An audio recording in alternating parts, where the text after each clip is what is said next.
요한복음 강의 1년 만에 다시 돌아와서 시작을 합니다.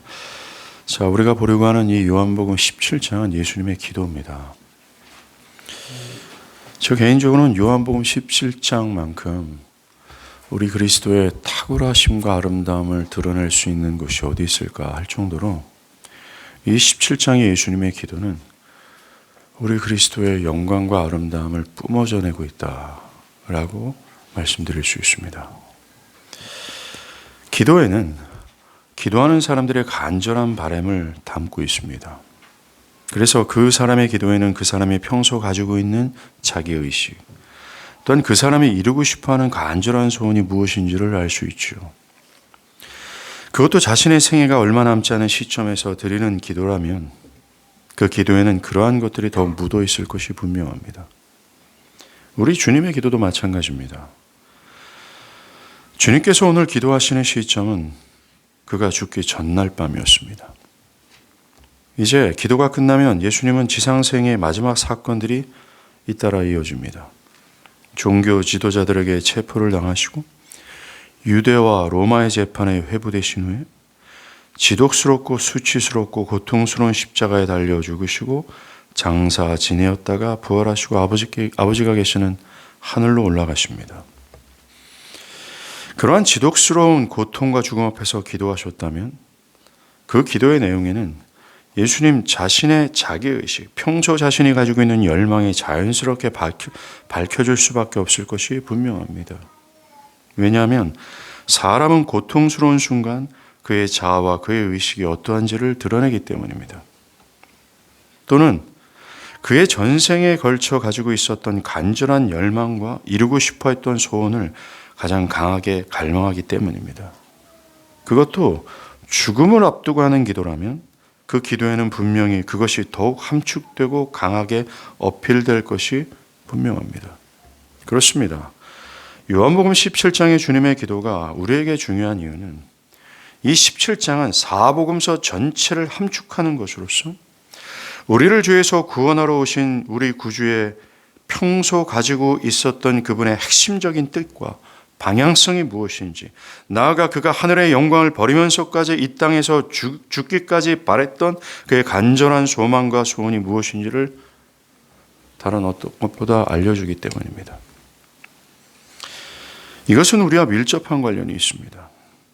기독교 신앙이 하나님 아버지와 그의 아들의 뜻을 알고 그 뜻을 받들어 사는 것이라고 할 때 우리를 향한 그리스도의 간절한 바람을 아는 것만큼 그분의 평소의 자기의식, 그가 평소에 가졌던 분명한 갈망과 그 뜻과 방향성을 아는 것만큼 중요한 것이 없을 것이 분명합니다.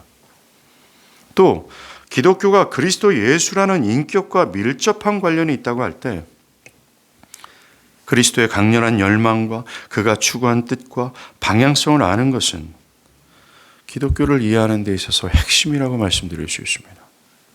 왜요? 기독교는 그리스도의 모든 것과 불가분의 관계이며 기독교의 모든 것은 우리 주님의 뜻과 일치해야 하며 그리스도를 떨어져서는 생각할 수 없는 것이기 때문입니다. 그래서 우리 주님의 가장 강렬한 열망과 그가 평소 추구하고 갈망했던 소망을 드러내는 이 주님의 기도야말로 기독교 복음과 신앙이 무엇인지, 그리고 기독교가 우리에게 무엇을 요구하고 우리에게 궁극적으로 주고자 하는 것이 무엇인지를 어디에서보다 더 잘 알 수 있습니다. 우리는 기독교 복음과 신앙을 그리스도의 모든 것과 관련하여 이해하고 그의 뜻과 방향성을 추구하며 따라야 합니다. 오늘날의 문제는 그리스도를 계시하는 성경의 진리와 동떨어져서 신앙을 이해한다는 것입니다. 성경의 절대적인 진리가 말하는 것을 깊이 이해하고 그것과 일치하고자 하는 이 강렬함이 많이 결여되어 있습니다. 주여 말씀만 없어서 이 종이 순종하겠나이다 라는 태도가 많지 않습니다. 진리가 말하는 바를 따라 신앙하고 그것을 위해서 자기를 포기하고 그것을 따르고자 희생을 하고 저항을 거스르는 맹렬함이 없습니다.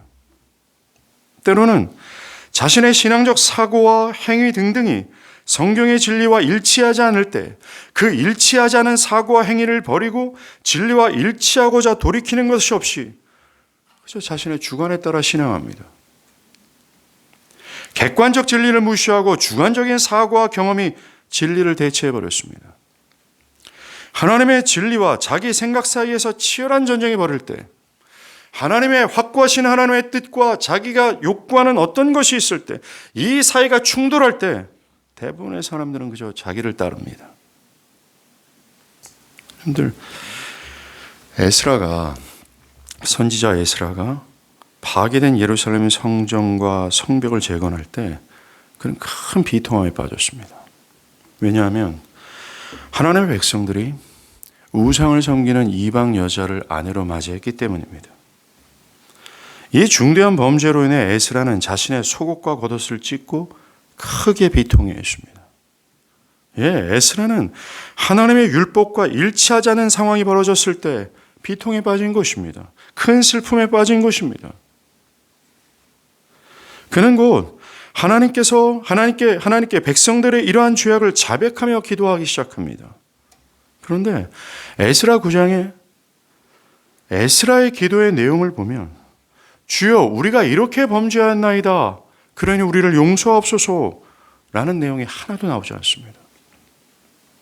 그저 그는 백성들의 죄를 계속 나열하며 그 죄를 자백했을 뿐입니다. 이어지는 10장, 에스라 10장에서 이 죄악을 이스라엘 백성들이 깨닫고 자신들이 맞이한 이방 여자를 본국으로 돌려보내죠. 여러분들, 이게 얼마나 어려운 일이었겠습니까? 그동안 살았던 아내, 또 처자식을 낳고 있었는데 아내를 헤어져야 되고 또 자식들과 헤어져야 됩니다. 그럼에도 불구하고 이스라엘 백성들은 자신들이 성경의 진리와 일치하지 않는 죄악을 발견하고 그것이 힘들더라도 애쓰며 그 죄악을 버렸습니다. 그 죄악에서 실제적으로 돌이켰습니다. 이것이 회개입니다. 여러분들, 에스라는 실제적으로 이방 여자를 본국으로 돌려보내기 전에 하나님께 용서를 구하지 않았습니다. 그랬던 이유는 우리가 이 실제적인 죄의 버림이 없이는 절대로 용서란 참된 회개는 없기 때문에 그렇습니다. 여러분, 우리는 회개를 잘못 이해하고 있죠. 우리는 우리의 죄를 쭉 나열한 다음에 하나님 용서해 주십시오 라면 다 그만이라고 생각을 합니다. 그것이 기독교의 회개가 아닙니다. 기독교는 우리의 죄를 자백한 이후에 일상에 가서 하나님의 뜻과 일치하지 않은 범죄와 모든 행위와 삶의 어떤 스탠스와 모든 행위들을 실제적으로 버리는 것입니다. 하나님의 뜻과 일치하여 버리는 그것이 바로 기독교의 회개라고 말할 수 있어요. 문제는 오늘날 이 이스라엘 백성들, 이 에스라가 보였던 이러한 모습이 오늘날 우리에게 결여되어 있다는 겁니다. 성경의 절대적인 진리 앞에 자신의 잘못된 부분을 인정하고 그것을 과감하게 버리고 돌이켜 진리와 일치하고자 하는 이 강렬함이 매우 부족하다는 것입니다. 그저 지금대로 자신의 생각에 따라 자신이 생각하는 신앙적 사고에 따라갈 뿐입니다. 이러한 세대의 흐름 앞에서 하나님은 우리에게 요한복음 17장의 그리스도의 간절하신 뜻과 그가 가진 방향성이 무엇인지를 알려주는 기도를 통해서 기독교 신앙이 무엇인지, 그리고 기독교 복음과 진리가 우리에게 무엇인지를 요구하며 하나님 말씀하십니다. 이 그리스도의 강렬하신 뜻에 일치하여 신앙하고 살아가라고 말합니다. 그 뜻 앞에서 그런 뜻과 불일치한 모든 것을 버리고 돌이켜 그 뜻과 일치하여 신앙하고 살도록 하게 하십니다. 그래서 우리가 요한복음 17장 이 기도의 내용을 자세히 밝히는 것은 우리의 신앙과 삶의 방향을 바로잡을 수 있고, 나아가 우리가 이 땅에서 무엇을 하나님께 구하고 무엇을 열망하며 어떻게 신앙하고 살아야 되는지를 알 수 있는 길잡이가 될 수 있다는 것입니다. 오늘부터 시작되는 이 기도의 내용을 통해서 저와 여러분의 신앙의 개혁이 일어나길 바라요. 수정이 일어나길 바랍니다. 즉, 나 자신의 내면과 사고 방식과 추구하는 바와 또한 나의 상태가 하나님의 뜻 앞에서 어떠한지를 깨닫고 벗어나 있는 모든 죄악된 상태를 버리고 돌이켜 이 그리스도의 뜻과 일치하고자 하는 개혁이 일어나야 된다는 것입니다. 여러분들, 오늘 요한복음 17장 전반의 개요의 시간으로서 우리 주님께서 17장에서 기도하신 내용은 대략 세 가지입니다. 첫째는 자신이 하나님의 뜻에 온전히 순종함으로 말미암아 하나님이 영화롭게 되기를 바라는 마음으로 주님 자신을 위해서 기도했습니다. 그리고 두 번째, 현재 자신을 따르고 있는 제자들과 자신의 죽음으로 출현하게 될 미래의 교회가 아버지와 아들이 보여준 사랑을 본받아 서로 깊이 사랑하게 되는 것을 간구하셨고, 마지막으로 모든 교회가 예수의 영광을 보는 무한한 특권을 갖게 해달라는 것이었습니다. 이 기도의 내용을 통해서 주님의 평소의 바람이 무엇인지를 알 수 있고, 그리고 그가 무엇을 위해 이 땅에 오셔서 죽기까지 하시려고 하셨는지, 그가 향했던 방향이 무엇인지를 알 수 있습니다. 뭐예요? 그것은 바로 하나님의 아버지의 영광을 위해 자신이 하나님의 뜻에 참되게 순종하는 것이었고, 동시에 자신과 같이 제자들과 교회가 하나님의 뜻에 순종하여 하나님을 영화롭게 하는 그것입니다. 순종하지 못하는 죽음의 상태에서 순종하기를 기뻐하는 생명으로 옮겨지는 바로 그것이었습니다. 참된 변화가 바로 하나님께 그리스도께서 이 땅에 평소 가지고 있던 바람이요 죽기까지 바랬던 열망과 갈망이었다라는 겁니다. 나아가 지상 최고의 기쁨 되신 하나님과 자신의 영광을 보고 전율하여 하나님을 그 무엇보다 사랑하고 서로 사랑하는 그것입니다. 이게 제자들과 교회가 변화되는 것이, 이렇게 변화되는 것이야말로 그가 지상에서 바랬던 최고의 갈망, 열망이었다라는 겁니다. 죽는 순간까지 이것을 위해서 기도하셨다라는 증거를 통해서 우리는 알 수 있습니다. 그리스도가 우리를 향해서 바랬던 것이 무엇이고 우리를 위해서 죽어자 했던 궁극이 무엇인지를 우리는 알 수 있다는 겁니다. 여러분들, 이게 여러분이 기독교에 와서 얻어와야 될 것이라는 겁니다. 기독교 복음과 진리가 말하고자 하는 궁극이 바로 이거라는 겁니다. 순종하기 싫어하는 죽음의 상태에서 순종하기를 기뻐하는 상태로, 이 생명의 상태로 옮겨지는 바로 그 영생을 취하고 영생을 얻어가는 것이에요. 그 하나님을 전혀 기뻐하지 못했던 사망 가운데 있는 자가 눈을 떠서 이 세상의 모든 것을 배설물처럼 여기고 탁월하고 아름다우신 그리스도의 영광을 보고 놀라 자신의 모든 생명마저도 싹싹 긁어서 다 하나님께 드리면서까지 하나님을 즐거워하고 사랑하게 되는 것, 그게 기독교 복음과 진리가 주고자 오는 핵심입니다. 그리스도께서 죽기 직전까지 그 처참하고 고통스럽고 수치스러운 죽음을 임박한 그 시점에서 이것을 간구했다라는 사실을 우리가 명심하면서 이 말씀을 듣기를 바랍니다. 그분이 간절히 자신을 다 바사가면서까지 우리에게 주시고자 했던 핵심이 바로 이거였다라는 겁니다. 하나님의 뜻에 순종함으로 말미암아 하나님을 영화롭게 할 정도로 하나님을 기뻐하는 것, 그것. 그런데 이러한 주님의 열망은 지금의 사람들이 추구하는 기독교와 많은 차이를 보인다고 조심스럽게 말씀드립니다. 사람들은 이 영생의 실체를 깨닫고 그것을 추구하기보다는, 즉 영생, 영원히 사는 것은 후차적인 뜻이죠. 영원히 사는 것은 이 영생을 누리기 위한 하나의 수단이요, 하나의 근거일 뿐입니다. 영생의 핵심은 하나님을 순종하기를 기뻐하는 마음에서 하나님을 순종하는 것이 기뻐하지는 이 생명으로 옮기는 것이고, 이 세상을 배설물처럼 여길 정도로 하나님의 영광을 보고 하나님을 그 무엇보다 즐거워하고 그분과 사귐을 누리기를 바라고 추구하는 상태를 뜻합니다. 그게 영생이에요. 그것을 위해서 하나님은 우리에게 영원히 뛰는 심장을 주시는 겁니다. 그런데 사람들은 기독교의 영역 안에 있는 사람들이죠. 교회 안에 있는 사람들이죠. 현재 교회 안에 있는 사람들은 이 영생의 실체를 깨닫고 이것을 추구하기보다는 이 땅의 영광과 보이는 성공과 복을 추구합니다. 심지어 하나님을 동원하면서까지 이 땅에서 복받기를 바라고 있고, 더 나아가 하나님을 이용해서 종교 지도자들은 자신의 능력을 과시하는 현상들이 늘어나고 있습니다.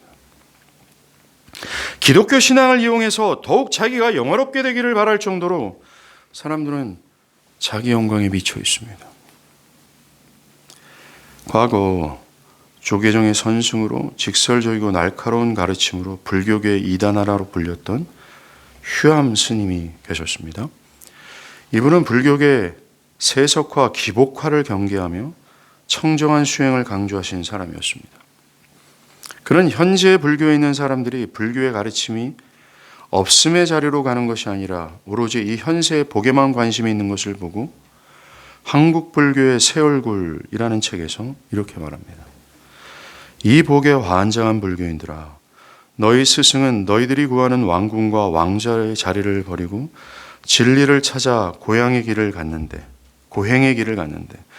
그리고 인간의 궁극적인 목적지가 바로 없음의 자리라는 것을 알려주기 위해 몸까지 다 태우고 갔는데 너희는 스승이 다 버린 것을 지금 그 스승에게서 구하고 있구나. 오늘 이 병든 복사상에 저항하다가 설사 불교 신자가 1300만에서 130명으로 줄어들지라도 이 타락한 불교의 기복주의는 깨어져야 한다. 이 복에 환장한 불교인들아.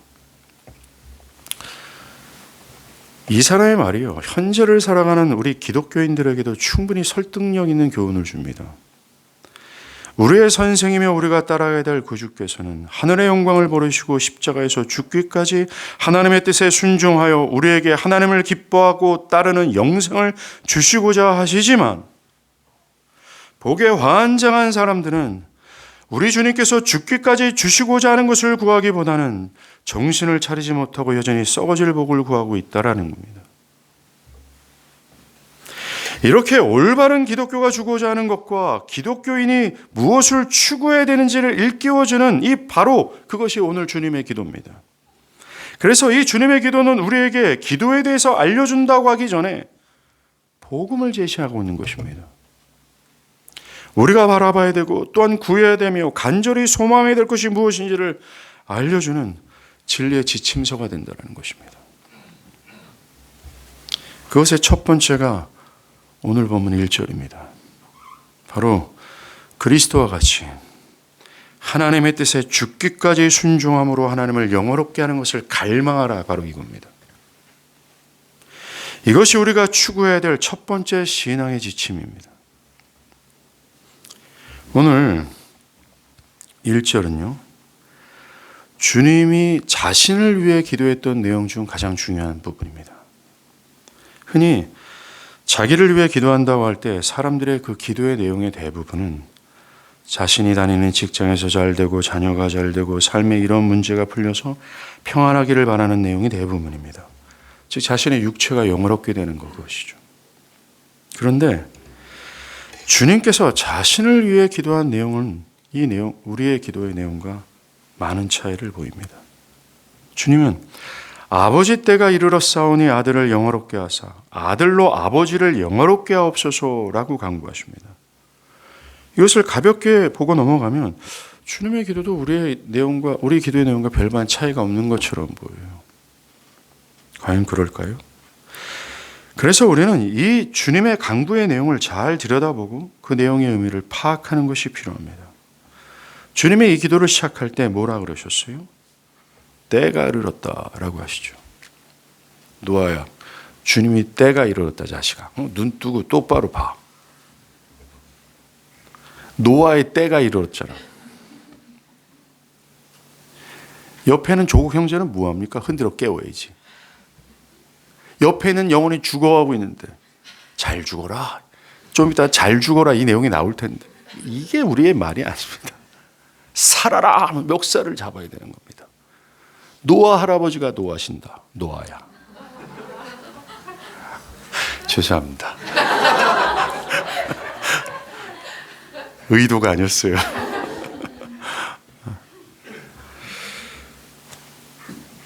여러분들, 주님이 기도를 시작할 때 때가 이르렀다 라는 이 말씀은 주님께서 원래 아버지에게 받으신 궁극의 사명을 성취할 때가 가까이 왔다라는 뜻입니다.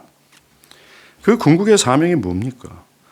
그것은 하나님의 백성들의 죄를 짊어지시고 그들이 받아야 될 모든 고통과 죽음을 대신 받으심으로 그들의 죄를 사하고 그들을 아버지께로 이끄는 속량의 그때가 왔다라는 겁니다.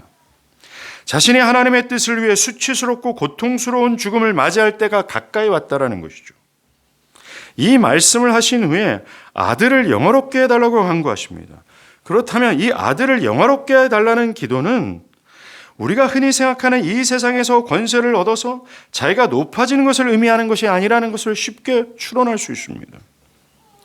주님의 이 간구를 제대로 이해하기 위해서는 아버지여 때가 이르렀사오니 라는 이 문맥과 관련하여 연결지어 생각할 수 있어야 되는 것입니다. 여기에서 아들을 영화롭게 하사라는 간구의 결론적인 의미는 이것입니다.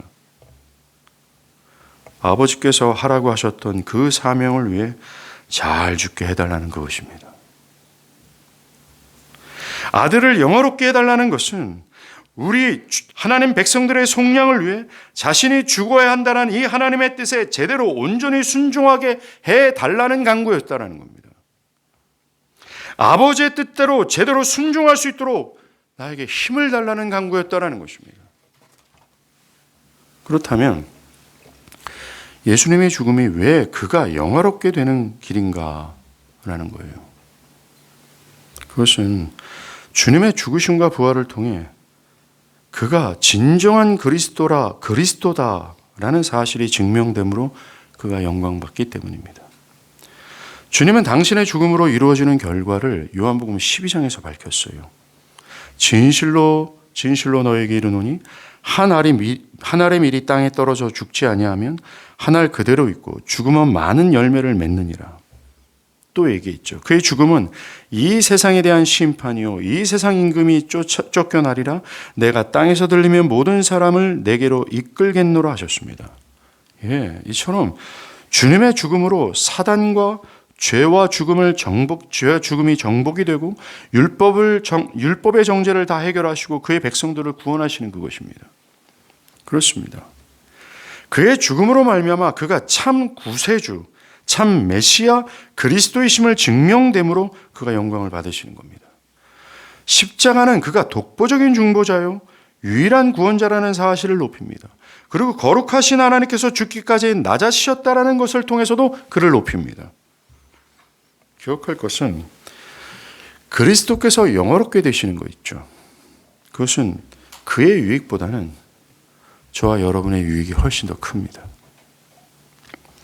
그리스도께서 영화롭게 되는 것이 곧 우리가 죄에서 자유케 되는 것이고 이 세상의 임금으로부터 자유케 되어서 하나님의 백성이 되기 때문입니다.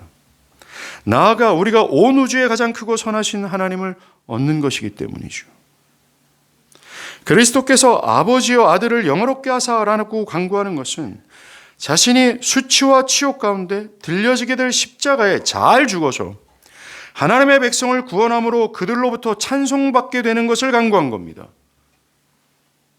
정말로 주님은 하나님의 뜻에 완전하게 순종하기를 강하게 열망하셨어요. 그렇습니다. 주님은 이것을 위해 하나님 아버지께 간절히 그것도 죽기 바로 전날 자신의 영혼을 다해 간구하셨습니다. 보통 자신의 삶에서 고통스럽고 수치스러운 일 앞에 직면했을 때 일반적인 사람들은 그 고통을 피하기를 간구하죠. 그 고통이 피해가기를 바랍니다. 그런데 우리 주님은 그러한 것을 피하기 위해 기도하는 것이 아니라 그것이 없어지기를 위해서 기도한 것이 아니라 도리어 아버지께서 하라고 하셨던 그 사명을 위해 잘 죽게 해달라고 하고 계십니다. 자신이 죽어야 하는 하나님의 뜻에 제대로 순종하기를 바라는 마음으로 간구하고 있다는 겁니다.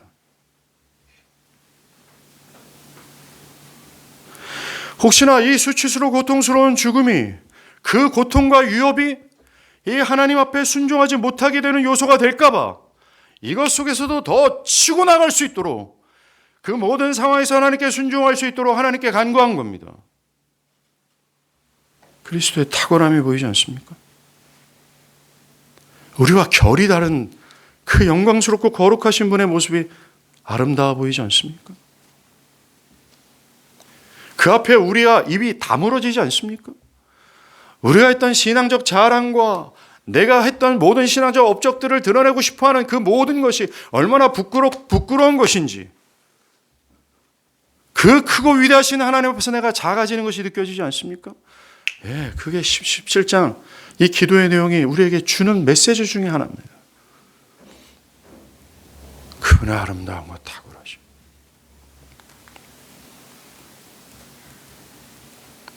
이렇게 간구하는 것은 평소 주님의 의식이 어떤 것인지, 그의 자아의식에서 가장 중요한 것이 바로 자기를 온전히 부정하여 그 어떤 고통과 조롱 앞에서도 심지어 죽기까지 아버지께 순종하는 것이라는 것을 알 수 있습니다. 그의 의식이 말입니다. 그의 평소의 생각이 말입니다.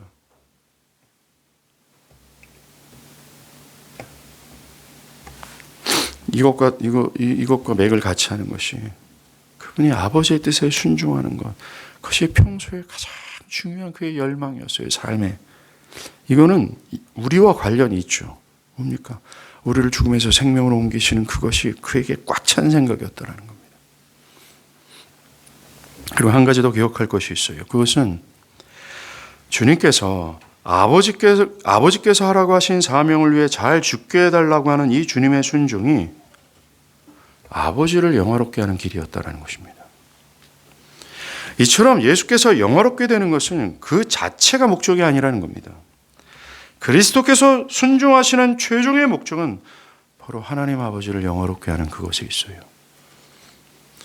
처음부터 끝까지 아버지를 영화롭게 하는 그것이 그리스도의 생애의 목적이었습니다.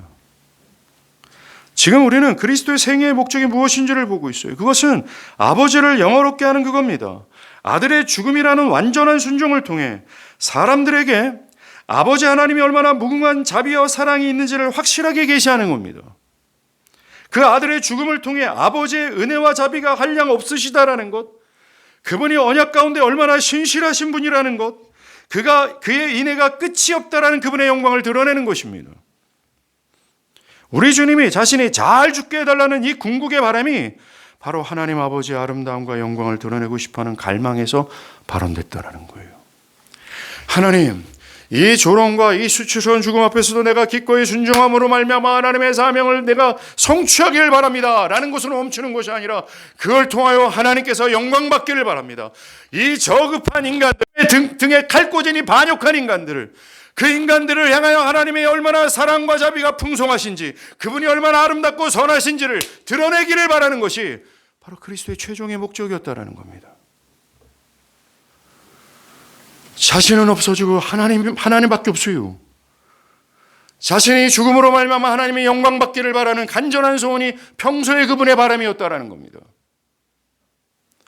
우리는 하나님이 죽고 내가 영광 받기를 바라잖아요. 하나님 이용해서 내가 성공하기를 바라잖아요. 특별히 종교 지도자들마저도 하나님 이용해서 내가 능력 있는 종이 되기를 바라는 마음이 있지 않습니까? 그런데 그리스도는 나는 죽고 사라지고 하나님의 영광 받기를 바랬어요. 하나님의 선하심과 그분의 아름다움과 그분의 인애의 무궁하심이 드러나기를 간절히 바랬다라는 겁니다. 그게 그리스도께서 순종하고자 하는 목적이었어요.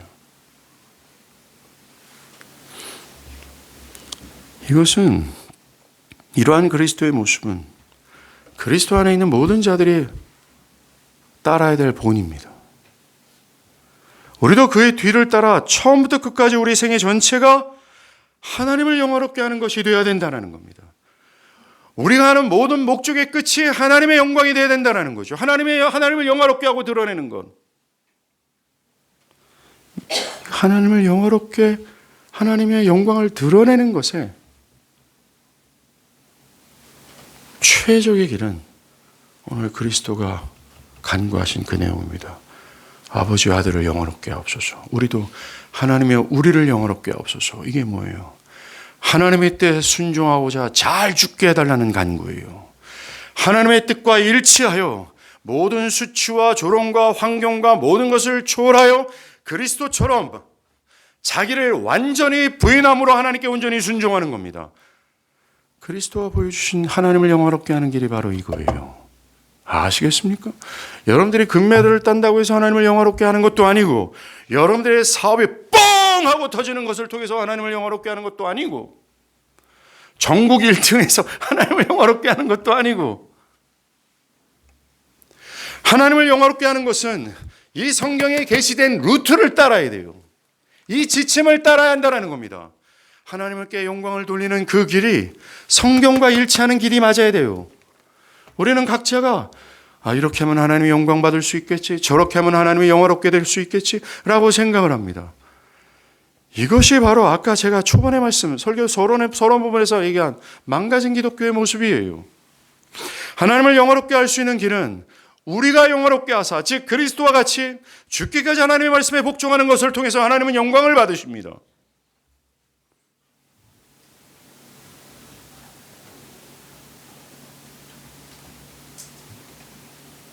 그리스도 안에 있는 우리 모두가 죽기까지 미치도록 갈망하고 간구해야 될 사안이 이 땅에서 권력과 부를 누림으로 영화롭게 되는 것을 간구하는 것이 아니라 그리스도처럼 나 자신이 기꺼이 죽기까지 하나님의 뜻에 순종함으로 하나님을 영화롭게 하는 것이 되어야 되는 거예요.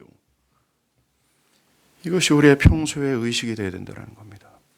자, 요한복음 17장은 우리의 모든 사고방식을 리프레시하며 그 지점까지 우리를 끌고 갈 겁니다. 바라기는 이 요한복음의 메시지를 통해서 우리의 의식이 전환되길 바라요. 개혁이죠. 우리의 의식의 전환이라는 것은 전인의 개혁과도 마찬가지입니다. 그런데 우리의 첫 번째 문제가 뭔지 아십니까? 그리스도처럼 우리가 따라야 할 하나님의 뜻, 이 하나님의 말씀을 절대적 진리로 여기지 않는 데 있다는 겁니다. 첫 아담과 하와가 지난주에 제가 말씀드린 것처럼 하나님께서 그들에게 선악을 알게 하는 나무의 실과를 먹지 말라, 먹는 날에는 정령 죽을 거다. 정령 죽고 또 죽을 거다라고 말씀하셨습니다. 분명히 죽을 거다라고 확언하셨습니다.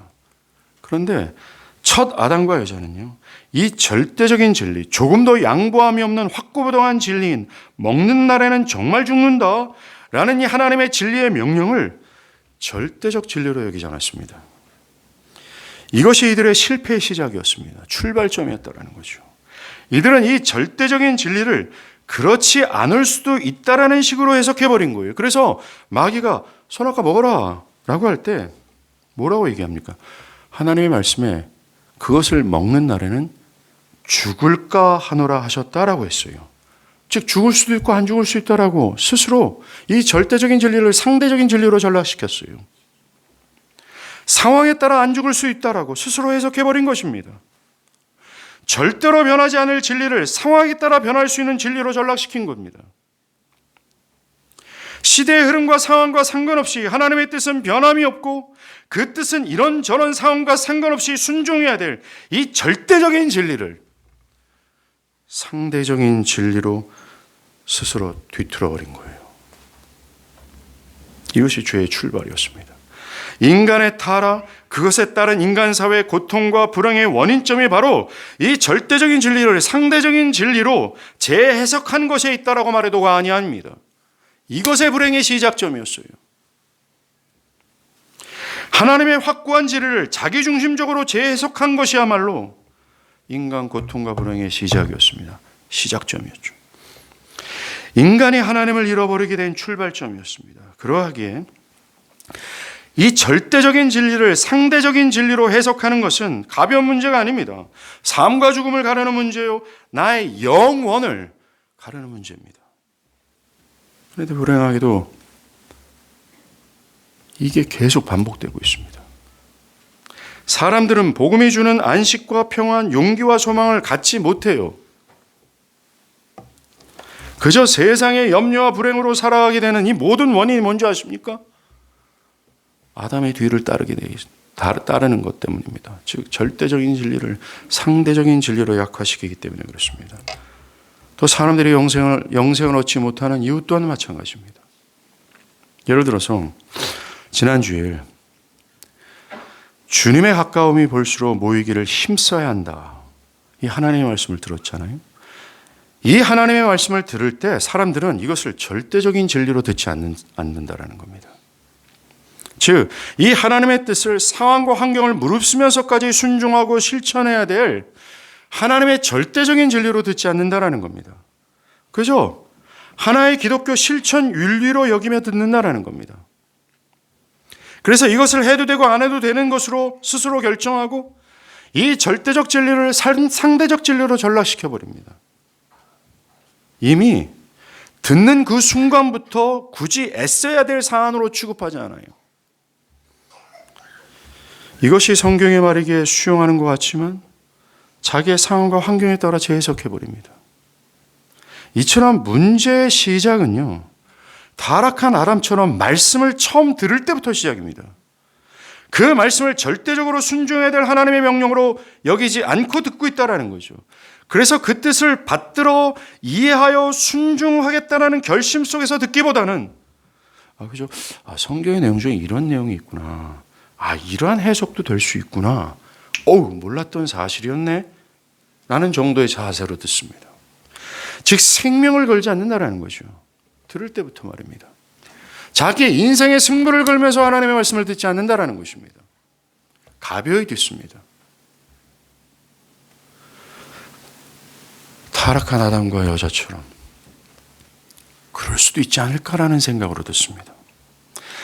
즉 듣는 시작의 자세부터 왜곡되기 시작한다는 겁니다. 그리고 어떤 사람들은 이러한 말씀을 모이기를 힘쓰라 이런 말씀들이 있죠. 절대적으로 순종해야 될 명령으로 듣기보다는 자신이 그것에 설득돼야 될 사안으로 듣습니다. 한번 설득해 보시오.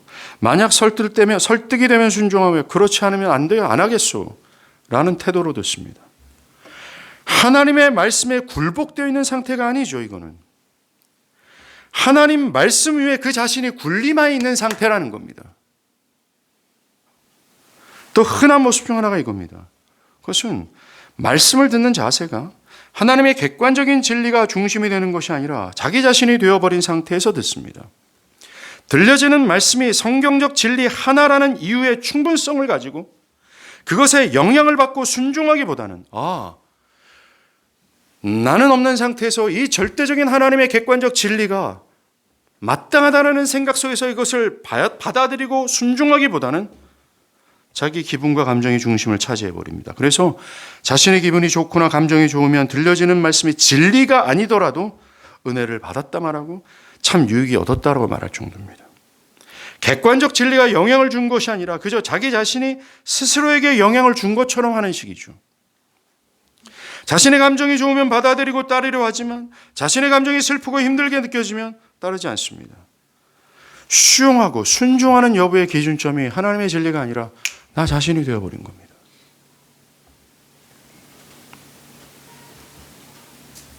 이렇게 이런 왜곡된 출발은요, 왜곡된 행위와 불순종을 할 수밖에 없습니다. 첫 아담의 수순이 그거지 않았습니까?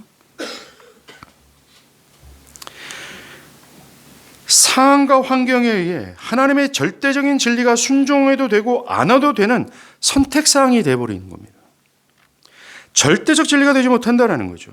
실컷 하나님의 말씀을 듣고서도 들을 때 그렇게 하겠다 동의했지만 정작 여러 저항을 거슬리는 시점에 되면 힘써 모이기 위해서는 바쁜 회사의 일정을 뒤로해야 되고 그것에 따른 직장 상사의 눈치를 봐야 되고 진급의 문제, 학업의 스케줄, 가게 문을 닫아야 되는 여러 상황들, 피곤한 육체와 게으르고자 하는 유혹을 거슬려야 할 때 이들은 이 절대적인 진리를 상대적 진리로 전락시켜요.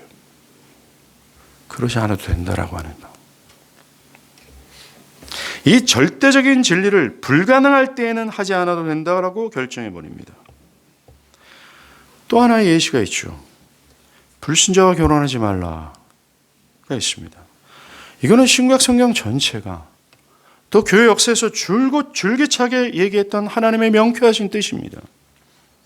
그런데 이 명쾌하게 나타난 이 하나님의 뜻 앞에도 이러한 태도를 보입니다. 어떤 남자와 여자가 눈에 들어오기 전까지는 나는 결코 믿는 자와 결혼할 겁니다. 난 신실한 형제와 자매와 결혼할 겁니다. 그렇게 결심하다가도 자신의 눈에 들어온 어떤 불신자 남자 여자가 나타나게 되면 이 사람을 전도해서 결혼해야지 라고 합니다. 그러다가 시간 속에서 그렇게 되지 않게 되면, 결혼하게 되면 이 남자나 여자가 나와 함께 교회를 다니게 되고 그러면 그 영혼이 전도되는데 도움이 되는 건 아닙니까? 라고 생각하게 되고, 그러다가 시간 속에서 결혼하게 되면 뭐 어쩌라고요? 이혼하라는 말입니까? 라며 자신이 하나님의 뜻에 순종하지 않는 것에 대해서 모든 타락한 지혜를 동원하여 변명하고 그 변명이 통하지 않으면 결국 적대화하게 되고 결국 자기 합리화 속에서 하나님의 뜻과 멀어지는 신앙과 삶을 살아가게 됩니다. 여러분들, 에스라 선지자 우리 잠깐 얘기했죠.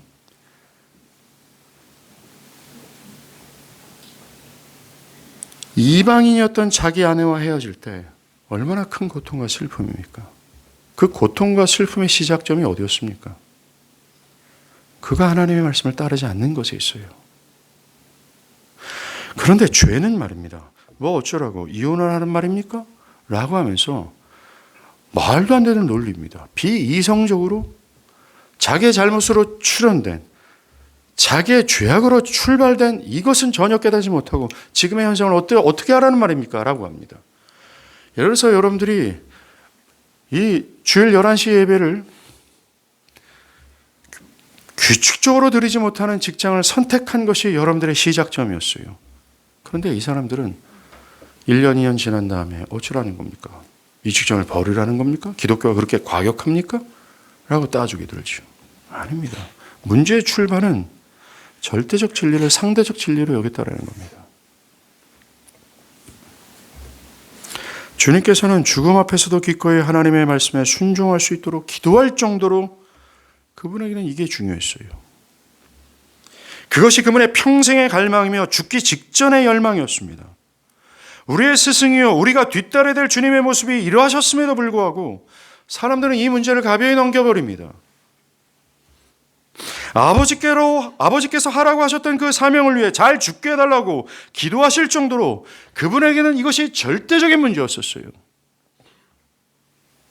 그런데 오늘날 사람들, 너무나 많은 사람들은 이 하나님의 이 절대적인 뜻을 순종하는 것에 대해서 가벼이 여깁니다. 상황윤리로 바뀌어버렸어요. 상대적인 진리로 바꿔버렸다라는 겁니다.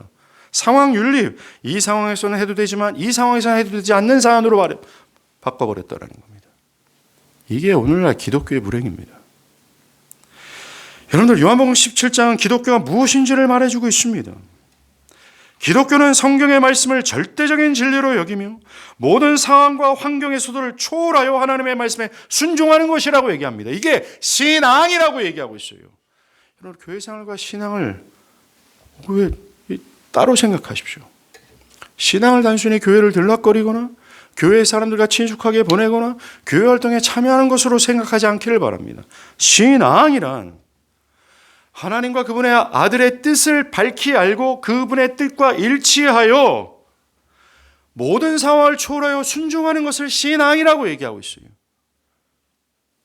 이것이 기독교입니다. 그래서 참되게 신앙했던 믿음의 선진들은 목배임을 당하는 순간에서도 하나님의 말씀에 순종하려고 했어요. 지금도 마찬가지입니다. 하나님의 말씀을 순종하고자 직업을 때로는 포기하고 진급을 포기하는 사람들이 있지요. 손해를 무릅쓰는 사람들이 있다라는 겁니다. 꼭 이 하나님의 말씀을 상대적 진리로 여기는 사람들은 그런 사람 어디 있습니까? 그런 사람이 눈에 보여도 저거는 위선입니다라고 말합니다. 위선자의 눈에는 위선자만 보일 뿐이라는 걸 아십니까? 아니에요. 지금 요한복음 17장에서 드러내는 그리스도의 모습은 우리가 뒤따라야 될 신앙의 모습입니다. 성경은 신자가 그리스도와 같이 하나님의 뜻에 모든 상황을 초월하여 순종하는 것을 마땅한 것이라고 얘기해요. 하나님께 순종하는 것은 모든 환경과 상황을 초월하여 하는 것이고 능히 할 수 있는 초자연적인 것이라고 얘기합니다. 하나님께 순종하는 것은 어떤 상황과 환경에 의해 좌우되는 것이 결코 아니라고 말합니다. 그럼 만약에 신앙이 환경과 상황에 따라 순종의 여부가 결정되는 것. 이 순종하는 것이 환경과 상황에 따라 좌우되는 것이라고 하면 이 성경의 말씀 중에 3분의 2는 삭제됩니다. 왜요? 이 성경의 역사서에서는요, 환경과 상황을 초월해서 하나님께 순종하는 본을 보였던 내용으로 가득 차 있기 때문에 그렇습니다. 교회 역사도 마찬가지입니다. 그리고 오늘날 이렇게 강조하는 기독교는 사라져야 되고 타협적인 기독교가 되어야 되는 게 분명히 맞습니다. 그러나 성경은 그렇게 말하지 않습니다. 하나님께 순종하는 것은 어떤 상황과 환경에 의해 좌우되지 않는다고 말하죠. 심지어 그 사람의 심령과 강철 같은 의지가 결정하는 것이 아니라고 말합니다. 그 사람의 심령과 의지는 절대로 이러한 초월적 신앙과 순종을 보일 수 없습니다. 절대로 불가능합니다. 신자가 하나님의 뜻에 순종하는 것이 초월적인 이유는, 모든 것을 초월하여 순종할 수 있는 것은 그들이 초자연적인 능력 안에 있기 때문에 그렇습니다. 시편 1편, 3편이 말하지 않습니까? 금요기도 때 제가 잠시 거론을 했죠. 시편 1편 3절에 복 있는 사람은 시냇가에 심은 나무가 철을 따라 열매를 맺으며 그 잎사귀가 마르지 않음과 같으니 모든 일이 다 형통하리로다. 주요, 시냇가에 심기운 나무는 말입니다, 그 땅에 극심한 가뭄이 들어도 철을 따라 열매를 갖고 잎이 무성하다고 말합니다. 모든 일에 형통하다. 즉 가뭄 때에도 어떤 상황과 형편 속에서도 어떠한 상황에서도 열매를 맺고 잎이 무성하다. 모든 일이 형통하다. 그 열매를 맺고 잎이 무성한 것을 가로막을 수 있는 어떤 환경과 상황이 조성될 수가 없다라는 얘기를 하는 거죠. 왜 그렇습니까? 그 나무가 마르지 않은 물가에 뿌리를 내리고 있기 때문에 그래요.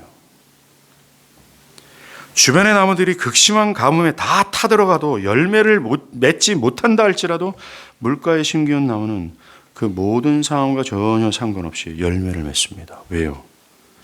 여전히 수분과 양분이 충분한 곳에 뿌리를 내리고 있기 때문에 그렇습니다. 신자가 초월적으로 순종할 수 있는 이유는 초자연적인 능력에 뿌리를 두고 있기 때문에 그렇습니다. 뭐예요? 하나님이라는 마르지 않는 샘, 무궁한 사랑과 힘이 되시는 하나님께 뿌리를 내리고 있는 신자이기에, 그들은 다른 사람들이 이 상황에서 무슨 순종이냐, 이 상황에서 무슨 말겠죠, 이런 상황이라 할지라도 순종이라는 열매를 맺습니다. 잎이 푸르러요. 그의 신념과 의지가 강해서 순종하는 것이 아니라 그가 마르지 않는 샘이 되시는 하나님, 그 초자연적인 능력에 뿌리를 두고 있기 때문에 그렇습니다. 여러분, 사도 바울의 인생을 한번 보십시오. 그의 역사의 선진들을, 믿음의 선진들의 삶의 모습을 보십시오. 현재인이나 장래인이나 보이는 것과 보이지 않는 모든 것들 속에서도 그들은 견고했어요. 그들의 신념이 강해서입니까? 그들의 의지가 강해서입니까? 아닙니다. 오직 하나님밖에 없어요. 이유는 그겁니다. 하나님의 그 영광에 매료됐고 하나님의 영광을 바라보다 보니까 능히 할 수 있는 힘이 생긴 겁니다.